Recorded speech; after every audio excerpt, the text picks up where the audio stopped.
ఎవడెళ్ళడు. కానీ ఇన్ని చోట్ల తిరిగి నాకు పెద్ద సర్కిల్ ఉందండి అంటాడు. నాకు వాళ్ళు తెలుసండి, వీళ్ళు తెలుసండి అంటాడు. ఆఖరణ ప్రాణం పోయాక వెనక వచ్చేవాళ్ళు ఎవరు రారు అని తన శరీరమే కాలిపోతుంటే చూసుకుని ఏడుస్తాడు. చీకటి పడిపోతే అయ్యో ఓపికన్నప్పుడు ఒక్కరోజు గుడికి వెళ్ళలేదురా, ఓ ప్రవచనం వినలేదురా, ఓ ప్రదక్షిణం చేయలేదురా, ఓ పూజ చేయలేదురా అని అప్పుడు ఏడుస్తూ ఉంటాడు. ఎవరు ఊరుకోబెట్టేవాళ్ళు ఎవరు ఉండరు.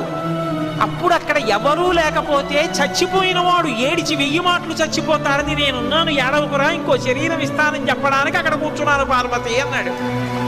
ఆయన్ని పట్టుకుని శ్మశానవాసి అని చెప్పి నింద చేయడం కన్నా కృతజ్ఞత ఇంకొకటి ఉంటుందా? అంతకన్నా అసహ్యకరమైన విషయం ఇంకోటి ఉంటుందా? అలా అన్నవాడు అసలు మనుష్యుడు అనిపించుకోవడానికి వాడు యోగ్యుడే.